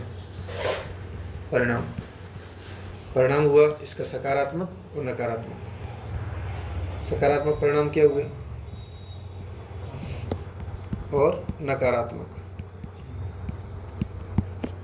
सकारात्मक परिणामों में देखेंगे तो नीची जाति जो है यानी शूद्र वर्ण जो था उसका उत्थान हुआ, क्योंकि वो भी अब मत डालने लगे, चुनाव में खड़े होने लगे, मुखिया बनने लगे और विधायक सांसद बनने लगे। लोकतंत्र, जो भारत का लोकतंत्र था, वो भागीदारी से ही मजबूत होता है लोकतंत्र, तो ये लोकतंत्र मजबूत हुआ। तो नीची जाति का उत्थान और लोकतंत्र मजबूत। लोकतंत्र मजबूत कैसे हुआ? क्योंकि लोगों की भागीदारी बढ़ी, तो भागीदारी से ही लोकतंत्र मजबूत होता है। हम ये बोलते हैं कि चुनाव में इतना मतदान हुआ, 70%, 75%, 80%, जितना ज़्यादा मतदान होता है हम बोलते हैं उतनी ही जागरूकता लोगों में आ रही है, लोकतंत्र के प्रति संवेदनशीलता आ रही है। वो वास्तव में लोकतंत्र को समझने लगे हैं, क्योंकि सरकार बनाना गिराना यही लोकतंत्र की खूबसूरती है। और अपने अपने प्रति उत्तरदायित्व जनप्रतिनिधियों में होना चाहिए जो मतदाता हैं। तो ये लोकतंत्र को मजबूत किया, निचले वर्ण का प्रवेश हुआ।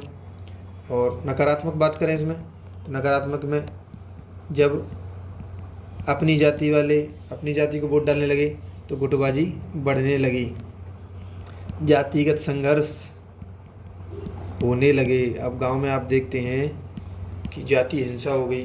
तो ये सब राजनीति में जब से प्रवेश हुआ जाति का, तब से ज़्यादा बढ़ गया है, क्योंकि कोई नहीं चाहता कि हम चुनाव हारें, सब चाहते हैं चुनाव जीतें। तो इसमें गहमा गहमी में संघर्ष तो होना ही था। तो भारतीय समाज की हम अब आगे फिर से चर्चा करते हैं। प्राचीन भारत हमने पढ़ लिया है, मध्यकालीन और आधुनिक भारत की हम चर्चा करेंगे अब।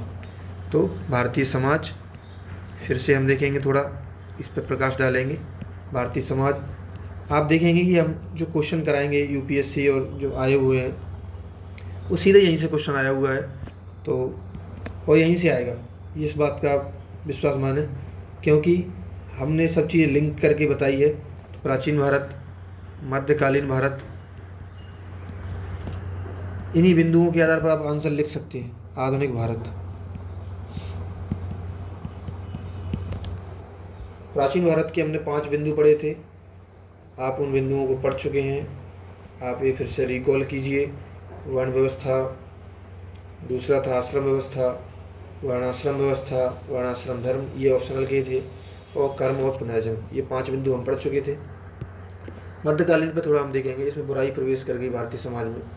इसमें जातिगत असमानता बड़े लेवल पर देखी गई, उच्चता निम्नता तो आप जानते ही हैं। फिर असमानता, जातिगत असमानता और लिंग असमानता। इस लिंग असमानता जो आई, ये मतलब अभी तक भारतीय समाज को नासूर की तरह चल रही है, जातिगत असमानता भी। और आधुनिक भारत की बात करें, इनको दूर करने के लिए प्रयास लगातार हमारे संविधान और बुद्धिजीवी वर्ग द्वारा किया जा रहा है, जागरूकता लाई जा रही है। आधुनिक भारत तार्किक शिक्षा लेकर आया और आधुनिक नौकरशाही, आधुनिक नौकरशाही जो योग्यता पर आधारित थी। और हमारी वर्ण व्यवस्था कैसी थी? वो भी योग्यता पर आधारित थी। तो इसको समानता हमें देखने को मिलती है। फिर से हम उसी दौर में प्रवेश कर गए हैं। विशेषता देखेंगे, अब भारतीय समाज की विशेषता टोटली देख लेते हैं पूरा मिला के। तो विशेषता भारतीय समाज की, अब हम प्राचीन समाज की नहीं देख रहे हैं, मध्यकालीन समाज की नहीं देख रहे हैं, आधुनिक समाज की नहीं देख रहे हैं, हम टोटली में भारतीय समाज की प्रासंगिकता देख रहे हैं। तो इस मुख्य बिंदु वही हैं, तार्किकता, स्वतंत्रता, समानता, ये बिंदु हो गए। उसके अलावा सामाजिक न्याय, जो हमने वर्ण व्यवस्था में पढ़ा था, सामाजिक न्याय कैसे आया भारतीय समाज में? ये संविधान द्वारा हमें सामाजिक न्याय दिया जाता है। ये भी तार्किकता, समानता, स्वतंत्रता भी हमें संविधान द्वारा। सामाजिक गतिशीलता का कॉन्सेप्ट भी है। संस्कृतिकरण के माध्यम से अब लोग अपनी जातिगत स्थिति भी बदल रहे हैं। सामाजिक गतिशीलता, सामाजिक गतिशीलता और पश्चिमी जीवन शैली, पश्चिमी जीवन शैली को अपना रहे हैं। धार्मिक सहिष्णुता, वैश्वीकरण, धार्मिक बहुलवादिता, तो हम धार्मिक सहिष्णुता भारतीय समाज कैसा है? धार्मिक रूप से सहिष्णु है, विभिन्न धर्मों के लोग हमारे यहाँ वास करते हैं। वैश्वीकरण वैश्वीकरण आया तो भारतीय समाज में खुलापन आया, सोच में बदलाव हुआ। धार्मिक बहुलवादिता बहुलवादिता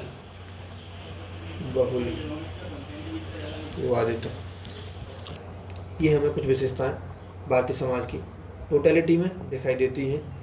अब हम आगे बढ़ेंगे।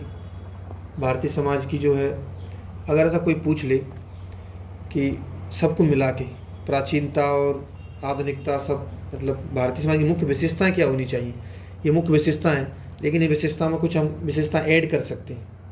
जैसे कुछ अन्य विशेषताएं, कुछ अन्य महत्वपूर्ण विशेषताएं, कुछ अन्य महत्वपूर्ण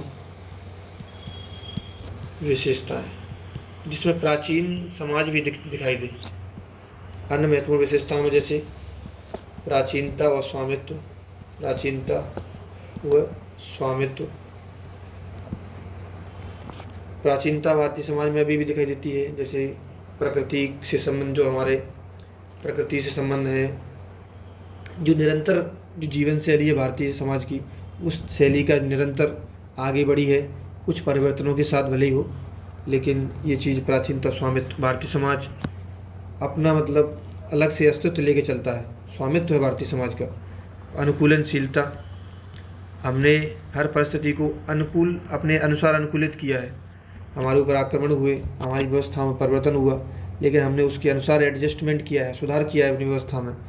वर्ण व्यवस्था, ये भारतीय समाज की विशेषता रही है। वर्ण व्यवस्था हो गई, आश्रम व्यवस्था हो गई, आश्रम व्यवस्था, कर्म पुनर्जन्म हो गया, और ये जातिगत जो असमानता है वो भी भारतीय समाज की विशेषता मध्यकाल में जो जुड़ी थी हमारे साथ। जातिगत असमानता, धार्मिक सहिष्णुता हम पढ़ चुके हैं। एक सामाजिक समरसता भी है भारतीय समाज में, सामाजिक समरसता। तो ये कुछ विशेषताएं हमें अन्य देखने दिखाई देती हैं, जिसमें एक नकारात्मक विशेषता है जातिगत असमानता और लैंगिक असमानता, ये नकारात्मक है। भारतीय समाज में हम पढ़ेंगे, अब ये विशेषता से संबंधित कुछ प्रश्न सॉल्व हो सकते हैं यहाँ से। अब हम पढ़ेंगे भारतीय समाज में विविधता। भारतीय समाज में, माफ़ कीजिए थोड़ा कोल्ड हो गया आज। भारतीय समाज में विविधता क्या होती है? जहाँ विभिन्न धर्मों, जातियों, प्रजातियों के लोग एक साथ वास करते हों, शांतिपूर्वक सहिष्णुता के साथ वास करते हों, वही है विविधता। विविधता कई प्रकार की होती है, ये सिर्फ व्यक्तियों से संबंधित नहीं है। विविधता में भाषाई विविधता, भौगोलिक विविधता, पर्यावरणीय जलवायु विविधता, ये सब विविधता में शामिल होती हैं। भारतीय समाज में विविधता, तो भारतीय समाज में विविधता होने के साथ साथ हम बोलते हैं अनेकता में एकता है। तो इसका वही अर्थ है कि भारतीय समाज जितनी विविधता भले ही हों, लेकिन हम एक साथ शांतिपूर्ण तरीके से, सहिष्णु तरीके से एक साथ निवास करते हैं, और हमारी जो संस्कृतियाँ हैं एक दूसरे से बहुत कुछ सीखती रहती हैं। तो ऐसा कोई ये भारतीय समाज की एक बहुत महत्वपूर्ण विशेषता है, क्योंकि अगर दुनिया के अधिकांश देशों में देखा जाए, जहाँ अगर थोड़ी सी विविधता होती है तो लोगों को परेशानी होने लगती है। वो बोलते हैं हमारी संस्कृति खतरे में है, ये खतरे में है, मतलब ऐसे कई समान आरोप लगाए जाते हैं। तो वहाँ की सरकारें भी इस प्रकार से प्रयास करती हैं, लेकिन भारत में कभी ऐसा नहीं देखने को मिला है। छुटपुट जो है आता रहता है, तो उस पर लगातार लोगों की संवाद के माध्यम से सुधार होता रहता है। तो बहुलवादी समाज क्या होता है, पहले हम इसको जानते हैं। बहुलवादी, फिर इस परिभाषा पर भारत को देखेंगे कि भारत भी एक बहुलवादी समाज है। बहुलवादी समाज एक ऐसा समाज जहाँ विभिन्न धर्म, विभिन्न संस्कृति, विभिन्न प्रजाति एवं विभिन्न संप्रदाय के लोग साथ साथ रहते हैं, और सभी का समान महत्व होता है तथा समान संरक्षण प्राप्त होता है। तो उसी समाज को बहुलवादी समाज कहा जाता है। चूँकि भारत में विभिन्न धर्म, विभिन्न भाषा, जाति तथा संस्कृति के लोग साथ साथ रहते हैं तथा सभी के समान महत्व एवं संरक्षण प्राप्त है सभी को, इसलिए भारतीय समाज को विविधता वाला समाज कहा गया है तथा विविधता के निम्न स्वरूप भारत में पाए जाते हैं। अब इन स्वरूपों को हम जानने का प्रयास करेंगे। इन बिंदुओं के आधार पर आप अपना आंसर तैयार कर सकते हैं। तो भारतीय बहुलवादी समाज इक्वल टू भारतीय समाज, क्योंकि सभी विशेषताएं जो बहुलवादी समाज में होनी चाहिए, जैसे कि विविधता जो है, सभी संस्कृति के लोग साथ साथ रहें, सभी को समान महत्व संरक्षण प्राप्त हो, इसलिए हम विविधता वाला समाज भारतीय समाज कहते हैं। इसकी विशेषताएं, पहली विशेषता है धार्मिक विविधता। धार्मिक, आप जानते हैं हिंदू, मुस्लिम, सिख, ईसाई और जो भाई भाई वाला चलता है स्लोगन, धार्मिक विविधता, बौद्ध, जैन, सिख, पारसी, कई धर्मों के लोग जो विदेशों में भी खत्म हो चुके हैं, वो देश भी यहूदी, पारसी, मतलब जिनकी संख्या बहुत कम है, वो भी भारतीय समाज में पाए जाते हैं। धार्मिक विविधता, प्रजातीय विविधता। प्रजातीय विविधता, प्रजातीय विविधता किस आधार पर, जैसे काकेसाइट जो नस्ल होती है सब मानव जाति की, काकेसाइट, मंगोलाइट और नीग्रोइड, नीग्रो, जो ये भारत में पाई जाती हैं। उसके अलावा भारत में उप प्रजातियाँ पाई जाती हैं। 6 उप प्रजातियाँ भारत में पाई जाती हैं जो इनके मिक्सअप से बनी हैं। हम देख लेते हैं। पहली है नीग्रिटो, नीग्रिटो ये अंडमान निकोबार में पाई जाती है, अंडमान निकोबार। दूसरी है proto Australoid, proto Australoid, Australoid, proto Australoid. तीसरी है मंगोलॉइड, मंगोलॉइड। चौथी है भूमध्य सागरीय, भूमध्य सागरीय या द्रविड़ियन, द्रविड़ियन। पांचवी है पश्चिमी लघु सारिक या लघु कापालिक, पश्चिमी लघु सारिक या लघु कापालिक, लघु कापालिक। ये भारत के विभिन्न हिस्सों में पाई जाती हैं। और नॉर्डिक, ये हमारी 6 उप प्रजातियाँ हैं जो उत्तर भारत में हमें देखने मिलती हैं। और ये पर्वतीय हिस्सों में मंगोलाइड, चीन और इस हिस्से में मंगोलाइड देखने को मिलती है। द्रविड़ियन हमारे दक्षिण भारत में है ये। तो इस प्रकार से हम इसको बांट सकते हैं। 6 उप प्रजातियाँ हैं भारत में। तीसरा देखते हैं जातीय विविधता। 2 बिंदु हो चुके हैं हमारे। तीसरा है जातीय विविधता, जातीय विविधता। भारत में ऐसा माना जाता है 4000 से ज़्यादा जातियाँ, उपजातियाँ ऐसा बहुत हो गई हैं, क्योंकि उपजातियों की संख्या बहुत हो चुकी है। इनको सही से क्लैरिफाई करना भी मुश्किल हो चुका है, मिक्सअप हो चुका है। जातीय विविधता, बहुलता। सांस्कृतिक विविधता, सांस्कृतिक विविधता, सांस्कृतिक अलग अलग रहन सहन भारत के उत्तर, पूर्व, पश्चिम, दक्षिण, सभी चारों दिशाओं में अलग अलग हमें संस्कृतियाँ, हर राज्य में अलग अलग संस्कृति देखने को मिलती है। एक यूपीएससी का क्वेश्चन भी आया था, क्या भारत में हर राज्य में एक लघु भारत है? तो मतलब ऐसा जो यूपीएससी आपको विचारोत्तेजक प्रश्न देता रहता है, तो आप लगातार इस पर मंथन करते रहा करें, आप नए नए एस्पेक्ट खोजते रहा करें। 5वां जो बिंदु होगा क्षेत्रीय और भौगोलिक विविधता, क्षेत्रीय और भौगोलिक विविधता।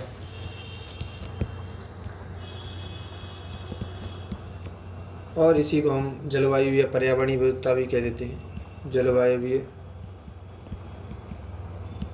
विविधता। मानसून बोला जाता है कि भारत में एकता लाने का कार्य करता है, साथ साथ वो विविधता भी। बिल्कुल कहीं पर 200 सेंटीमीटर बरसात है तो कहीं पर 100 सेंटीमीटर। तो इस प्रकार जैसे जैसे वर्षा कम होती जाती है, उसी प्रकार वहाँ की जलवायु निर्धारित होती जाती है। उसी हिसाब से वहाँ का खान पान, रहन सहन, हर चीज़ जो है वो जलवायु डिसाइड कर देती है, भौगोलिक परिस्थितियाँ कर देती हैं। सॉरी। 6वां बिंदु है भाषाई विविधता। इसमें ये कहा जाता है कि कोस कोस पे बदले पानी, 3 कोस पे बानी। तो हमारे भारत में कई बोलियां हैं, हमारी 8वीं अनुसूची में ही 22 भाषा हैं। तो भारत की कोई ऐसी कोई राष्ट्रभाषा नहीं है, लेकिन हमारे हिंदी को संपर्क भाषा के रूप में मानते हैं। अब इतनी प्रकार की विविधता होने के बाद हमेशा क्यों कहते हैं कि भारत अनेकता में एकता लाने वाला देश है? अनेकता में एकता हमारे यहाँ बहुत खूबसूरत तरीके से स्थापित की गई है। तो हम देखते हैं एकता लाने वाले कारक, इस विविधता में एकता लाने वाले कारक, एकता लाने वाले कारक। आप बिंदुओं के माध्यम से इस पूरे महत्वपूर्ण टॉपिक को कवर कर सकते हैं, मुख्य परीक्षा के प्रश्नों को हल कर सकते हैं। तो आप इन बिंदुओं को देखें। एकता लाने वाले कारक क्या हैं? पहली बात, सांस्कृतिक कारक। सांस्कृतिक कारक पहला है त्यौहार। आप देखिए दिवाली को पूरे देश में, दिवाली, होली, जितने त्यौहार हैं, ईद है, इन त्यौहार जो हैं हमारे देश को एक बनाते, एक कर देते हैं। कुछ समय के लिए हमारे पूरा माहौल जो इन्वायरमेंट है वो चेंज हो जाता है। त्यौहार हो गए, मेले हो गए, खुशियाँ छा जाती हैं पूरे भारत में। त्यौहार, मेले, खेल कूद। खेल कूद कैसे? भारत T20 वर्ल्ड कप जीता, पूरे देश में खुशी मनाई गई। हम हॉकी में जीते, हम ओलंपिक में जीते। तो जो खेल कूद जो है, किसी भी खेल में अगर भारत का कोई व्यक्ति मेडल लाता है तो पूरा देश गौरवान्वित होता है। तो इस प्रकार से जो सांस्कृतिक कारक हैं भारत में एकता लाने का कार्य करते हैं। दूसरा बिंदु जो है आर्थिक कारक, किस प्रकार से भारत में एकता लाने का कार्य करते हैं? तो आर्थिक जो गतिविधियां हैं, यातायात, संचार है, व्यापार है, यातायात और संचार जो है ये हम भारत को एक बनाता है। हम किसी भी देश के कोने से कनेक्ट हो सकते हैं, कहीं भी जा सकते हैं। हमारा आर्टिकल 1921 ये हमें स्वतंत्रता देता है कि हम देश के किसी भी भाग में घूमें फिरें, अपना व्यापार करें, रहें, जो भी हमें करना हो कर सकते हैं। बस ऐसा काम ना करें जिससे राष्ट्रीय एकता का खतरा हो और हम इस विविधता को खतरे में लाएं। तीसरा पॉइंट जो है राजनीतिक कारक, विघटनकारी कार्य नहीं करना है, असामाजिक तत्व नहीं बनना है। राजनीतिक कारक, संविधान में संघवाद जो है, संघवाद, सहकारी संघवाद आज के समय बोला जाए, उसमें सुधार हो चुका है। मताधिकार का कंसेप्ट, पूरा देश एक साथ चुनाव में वोट डालता है। ये मताधिकार भी एक राष्ट्रवाद की जो भावना है, ये भाव, राष्ट्र क्या है? राष्ट्र एक भावना है, देश एक भौगोलिक सीमा है, उस भौगोलिक सीमा से जो हमारे भाव जुड़े होते हैं वही राष्ट्र है, तभी वो राष्ट्र बन सकता है कोई देश। सामाजिक प्रथा या परंपरा, ये इसकी बात करें तो कहीं ना कहीं पूरे देश में किसी न किसी रूप में परिवार और विवाह जैसी संस्थाएं इस चीज़ को जोड़ती हैं। सामाजिक की बात करें तो प्रथा, परंपराएं, संस्थाएं, प्रथा, परंपरा, संस्था, जैसे परिवार, विवाह, ये भी कहीं ना कहीं भारत को जोड़ने का कार्य करती हैं, विविधता में एकता लाने का कार्य करती हैं। यद्यपि अब आप थोड़ा लिखें, यद्यपि भारतीय समाज में विविधता में एकता लाने वाले बहुत से कारक हैं, किंतु कुछ स्वार्थी समूहों के कारण कभी कभी ये विविधता कुछ नकारात्मक घटनाओं को जन्म देती है। जैसे अगर हम क्षेत्रीय आधार पर एक होते हैं तो क्षेत्रीय आधार पर विघटन भी हो सकता है, जिसे हम क्षेत्रवाद के नाम से जानते हैं। जैसे हमारा लगाव है, जैसे हम राष्ट्रवाद, एक राष्ट्र के लिए हम सब कुछ समर्पित कर देने की भावना हो तो राष्ट्रवाद। अगर किसी क्षेत्र के प्रति हम सब कुछ समर्पित करना चाहें तो उसे क्षेत्रवाद बोलते हैं। इसके आधार पर कुछ लोग फ़ायदा भी उठा लेते हैं जो राष्ट्रवाद को नुकसान पहुंचाता है, तो क्षेत्रवाद होगी पहली समस्या। फिर जातिवाद, जाति के आधार पर हम एक भी हो जाते हैं, जाति के आधार पर हम विघटित भी हो जाते हैं, तो जातिवाद। सांप्रदायिकता, प्रजातीय संघर्ष, ये हमें देखने को मिलता है। तो जो नकारात्मक घटना है, जो अगर हम देखें तो नकारात्मक जो घटना है बहुलवादिता का परिणाम नहीं है, बल्कि इनके पीछे कुछ स्वार्थी समूह के लोगों का अपना स्वार्थ होता है। इसलिए यदि इन स्वार्थ समूह के लोगों का दमन कर दिया जाए तो निश्चित रूप से बहुलवादिता न सिर्फ भारतीय समाज के लिए पर अपितु वैश्विक समाज के लिए भी सकारात्मक होगी। ये अब हम जाति व्यवस्था का पूरा टॉपिक पढ़ा, हमने भारतीय समाज की महत्वपूर्ण विशेषताएं भी देखा, सारे जो बिंदुओं को, विविधता एकता लाने वाले बिंदुओं को भी देखा। अब हम इन पर आधारित क्वेश्चन जो यूपीएससी में पिछले वर्ष में आ चुके हैं उनको सॉल्व करने का प्रयास करेंगे। जैसे 2023 का एक प्रश्न है, 2023 का एक प्रश्न है वैश्विक समाज, नहीं, इसमें प्रश्न है वैदिक समाज और धर्म की मुख्य विशेषताएं क्या है। तो वैदिक समाज और धर्म की मुख्य विशेषताएं। मुख्य विशेषताएं क्या है? क्या है? क्या आप सोचते हैं? क्या आप सोचते हैं कि उनमें से कुछ विशेषताएं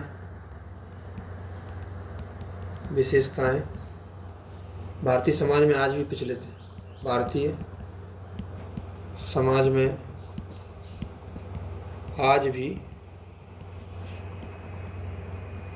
प्रचलित है। तो किसी भी प्रश्न को करने से पहले उसके मुख्य बिंदुओं को हमें देखना है कि इसमें किस चीज़ को एलेबोरेट करना है, किस चीज़ पे कितना फोकस करना है। तो आप देख रहे हैं वैदिक समाज और धर्म की इसमें बात की गई है, उसकी मुख्य विशेषताएं बताना है। विशेषता क्या है? क्या आप सोचते हैं कि उनमें से कुछ विशेषता भारतीय समाज में आज भी प्रचलित है? तो उन विशेषताओं को आज के भारतीय समाज पर अप्लाई करना है और देखना है कि ये कहाँ तक कुछ अपने स्वरूप को बनाए हुए हैं, कितना उसमें से विशेषताएं नष्ट हो चुकी हैं और जो निरंतर आगे बढ़ रही हैं, ये भी हमें देखना है। तो चल देखते हैं। तो वैदिक समाज और धर्म, इनकी मुख्य विशेषताएं देखते हैं। पेज कहाँ गया भाई? इसमें ये है, ठीक है। वैदिक समाज और धर्म। वैदिक समाज धर्म मुख्य विशेषताएं जो हमने पढ़ा है वही आपको यहाँ यूज करना है। आगे जो टॉपिक पढ़ेंगे उनके आधार पर हम कुछ नए पॉइंट इसमें जोड़ सकते हैं। तो क्या विशेषता थी? पहली विशेषता क्या थी? वर्ण व्यवस्था।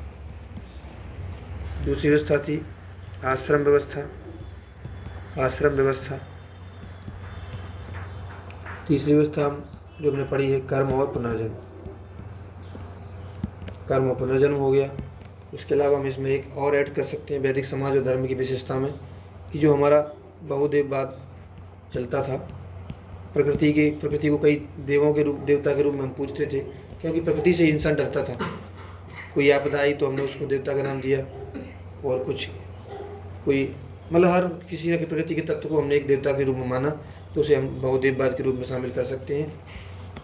प्रकृति की हम पूजा करते थे, प्रकृति पूजक संस्कृति रही है हमारी। वैदिक समाज और धर्म की मुख्य विशेषताएं वर्ण व्यवस्था, आश्रम व्यवस्था, कर्म पुनर्जन्म, बहुदेववाद, और इसमें एक आध और जो हमें याद आएगी तार्किकता, और सब चीज़ें तो हैं ही। तार्किकता, सामाजिक गतिशीलता, ये वर्ण व्यवस्था की विशेषताएं। तो वैदिक समाज और धर्म की मुख्य विशेषताएं ये हो गई, ठीक है। अब ये वर्तमान भारतीय समाज यहाँ लिख लेते हैं। वर्तमान भारतीय समाज में किस प्रकार प्रचलित है? वर्तमान भारतीय समाज में किस प्रकार प्रचलित? तो वर्ण व्यवस्था जाति व्यवस्था में परिवर्तित हो गई है। वर्ण व्यवस्था जाति व्यवस्था में आ गई है, इस रूप में प्रचलित हो गई है। हालांकि इसके साथ कुछ असमानता जैसी बुराइयां जुड़ी हुई हैं।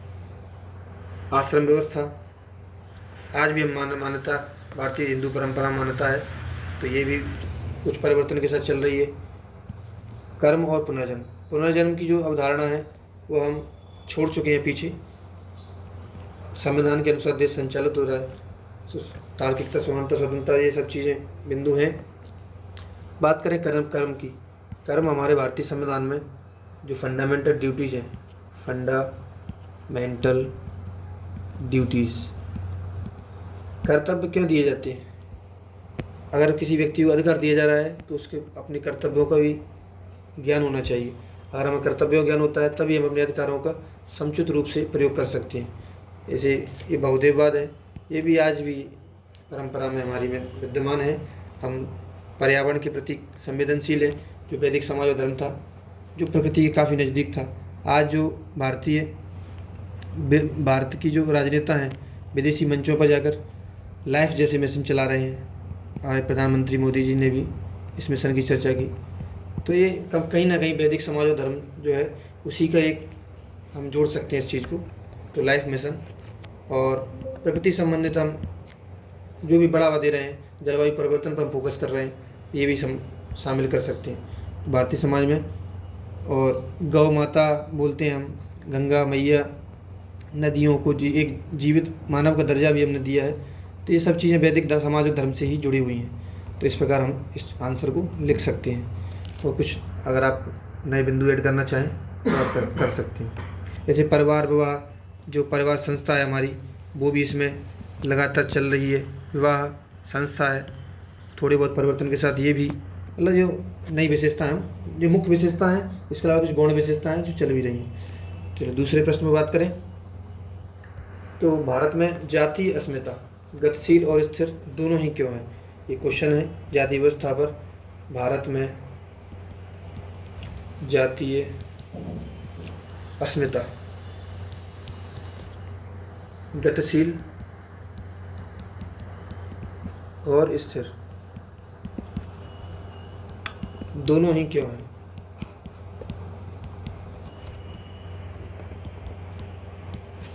दोनों ही क्यों है, इस बात।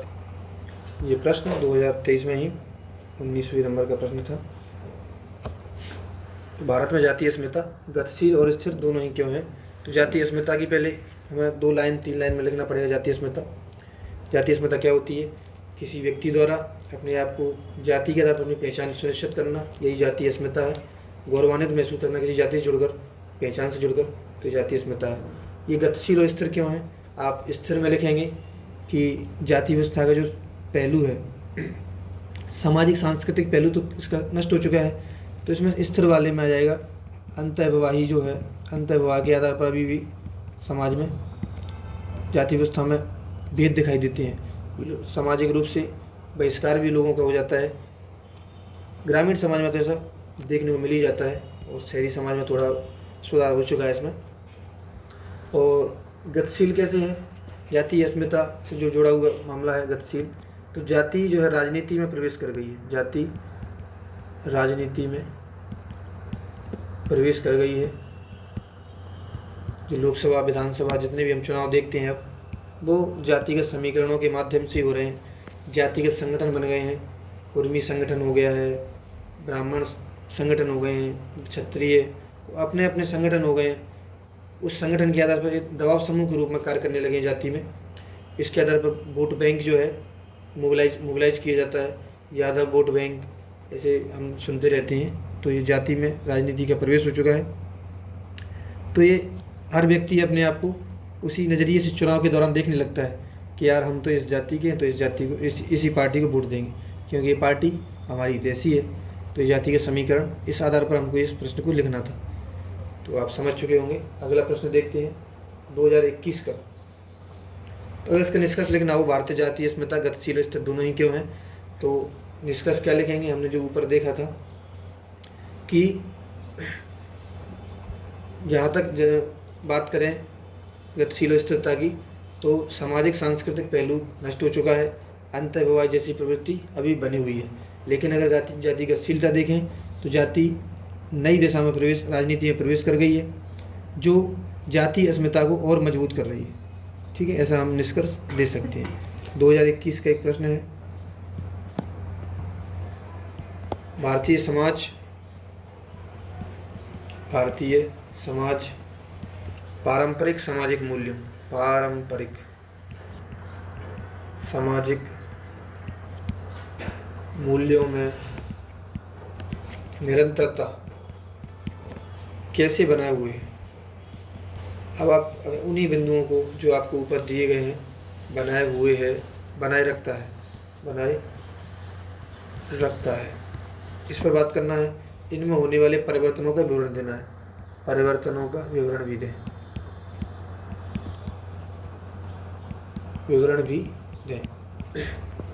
अब भारतीय समाज के पारंपरिक सामाजिक मूल्य क्या है? वही हमने जो पढ़ा था, सामाजिक विशेषताएं, जैसे वर्ण व्यवस्था, आश्रम व्यवस्था, कर्म और पुनर्जन्म, विवाह, परिवार, ये संस्थाएं जो भी हैं, ये सब भारतीय समाज के पारंपरिक मूल्य हैं। प्रकृति के साथ हमारा जो जुड़ाव है वो भी पारंपरिक सामाजिक मूल्य है। ये सब चीज़ें जो हमें अपनी संस्कृति से मिली हैं, जिन्हें हम संस्कार कहते हैं, उन्हीं को हम पारंपरिक सामाजिक मूल्यों की विशेषता के रूप में देखते हैं। और निरंतरता कैसे बनाए हुए है? जो हमारा भारतीय संविधान है, भारतीय संविधान से इसको जोड़ कर देख सकते हैं। जैसे वर्ण व्यवस्था थी हमारी, वर्ण व्यवस्था तार्किकता, समानता, स्वतंत्रता, सामाजिक गतिशीलता, सामाजिक न्याय आदि मुख्य बिंदुओं पर आधारित थी, जो कि हमें भारतीय संविधान में देखने को मिलते हैं। जो हमारी प्रस्तावना है वही इन चीज़ों को उद्घोष करती है, जैसे न्याय, समानता, स्वतंत्रता, बंधुत्व, जो भारतीय समाज के पारंपरिक मूल रहे हैं, सहिष्णुता, ये सारी चीज़ें संविधान में देखने को मिलती हैं। उसके अलावा बात करें कि इन परिवर्तनों का विवरण भी देना है, जैसे जाति व्यवस्था है, वर्ण व्यवस्था से जाति व्यवस्था में चेंज हुआ, तो जो जाति व्यवस्था है ये भी भारतीय समाज की विशेषता है। इनमें परिवर्तन कैसे हुए? आज सामाजिक सांस्कृतिक पहलू खत्म हो गया इसका, जाति राजनीति में प्रवेश कर गई है, इस बिंदु को डाल सकते हैं। हमें आज जो भेदभाव था, लिंग समानता, जातिगत असमानता, उसको संविधान द्वारा नकार दिया गया है। जो हमारे मध्यकालीन समाज में जो मूल जुड़ गए थे वो आज लगभग हम ख़त्म करने की ओर अग्रसर हैं। तो इस प्रकार से इस आंसर को हमें आगे बढ़ाना था। हमारा जो कर्म है, कर्म पर हमारा विश्वास बना हुआ है, फंडामेंटल ड्यूटी वाला जो पॉइंट था वो भी इसमें डालना है। तो जो पारंपरिक सामाजिक मूल्य थे, विशेषताएं थी, जो मुख्य बिंदु हमने देखे थे, उन्हीं के आधार पर इस प्रश्न को लिखना है और संविधान से इसको जोड़ना है। अब आप बात करें, 2020 में एक प्रश्न आया था कि बहुसांस्कृतिक भारतीय समाज को समझने में क्या जाति की प्रासंगिकता समाप्त हो गई है? बहुसांस्कृतिक भारतीय समाज को समझने में क्या जाति की प्रासंगिकता समाप्त हो गई है? ऐसा एक प्रश्न आया था 2020 में। प्रासंगिकता समाप्त हो गई है, उदाहरणों सहित विस्तृत विवरण देना था। समाप्त हो गई है, उदाहरणों सहित विस्तृत विवरण।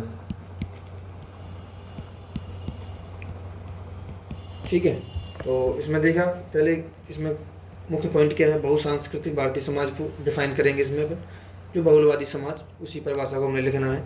जैसे हमारे भारतीय समाज में विभिन्न धर्म, विभिन्न जाति संप्रदाय के लोग जो रहते हैं, कई विभिन्न तरह के खान पान, रहन सहन, जो परंपराएं हैं, उन्हें हम बहुसांस्कृतिक भारतीय समाज बोल सकते हैं। बहुसांस्कृतिक भारतीय समाज को समझने में क्या जाति की प्रासंगिकता, इसमें जाति को अब कनेक्ट करना है। जाति की प्रासंगिकता समाप्त हो गई है? नहीं, क्योंकि लोगों ने अब जाति को क्या हुआ, जाति अस्मिता से जोड़ दिया है। जाति अस्मिता, राजनीति का जो जाति है उसका राजनीति में प्रवेश हो गया है। तो इस प्रकार हम इसको बोल सकते हैं। अब समाप्त की बात करें तो हम जाति की प्रासंगिकता को संविधान से जोड़ सकते हैं। प्रासंगिकता संविधान से, जो उसके मुख्य हमने विशेषता देखी थी जाति व्यवस्था की, सामाजिक, सांस्कृतिक और आर्थिक, इन पहलुओं पर इसको देखेंगे। तो 4 बिंदु बना लेते हैं हम, अगले ही पेज पे बनाते हैं। सामाजिक, सांस्कृतिक, आर्थिक और राजनीतिक। आर्थिक और राजनीतिक, ये 2 विशेषताएं तो इसकी खत्म हो चुकी हैं। आप सभी जानते हैं, प्रभुत्वता, पवित्रता, खंडात्मक विभाजन, संस्तरण, ये सब चीज़ें खत्म हो चुकी हैं। आर्थिक में बात करें तो इसका जो जजमानी व्यवस्था वाला कंसेप्ट था वो परिवर्तित हो गया है या खत्म, उसको खत्म मान सकते हैं। राजनीतिक जो संरचना है, इसमें राजनीति का प्रवेश हो गया है। तो वही निष्कर्ष हम लिखेंगे कि संविधान से अब जो चीज़ें संचालित हो रही हैं, यानी जाति की जो प्रासंगिकता है वो जाति हमेशा बनी रहेगी, किसी न किसी नए रूप में परिवर्तित हो रही है जाति, लेकिन इसका जो सामाजिक, सांस्कृतिक, आर्थिक पहलू है ये संविधान द्वारा खत्म हो चुका है। और संविधान ने भी इसको, जो भेदभाव है राजनीति में, ऐसा कुछ संविधान द्वारा तो नहीं बोला गया है, लेकिन इस समाज द्वारा ही इसमें नई विशेषता अपने स्वतः ही जुड़ गई है जाति के समीकरणों के रूप में। जाति में इसका ऐसा प्रवेश बना हुआ है। तो यहाँ तक हमने डिस्कस किया। बाकी जो मैं मुख्य परीक्षा प्रश्न आए हों, आप उन्हें खुद से हल करने का प्रयास कीजिएगा। अगर आपको कोई दिक्कत आती है तो आप कमेंट करके बताइएगा और हम आपकी समस्या का निराकरण करेंगे। और इस प्रकार आप जो देखेंगे वीडियो, उसमें कम प्रयास में आपको अच्छे अंक प्राप्त होंगे। तो नमस्कार साथियों, मतलब इसके साथ हम अपने आप वाणी को विराम देंगे। इस टॉपिक पे आप अच्छी राय बना सकते हैं। तो लाइक कीजिए, सब्सक्राइब कीजिए और कमेंट कीजिए। धन्यवाद।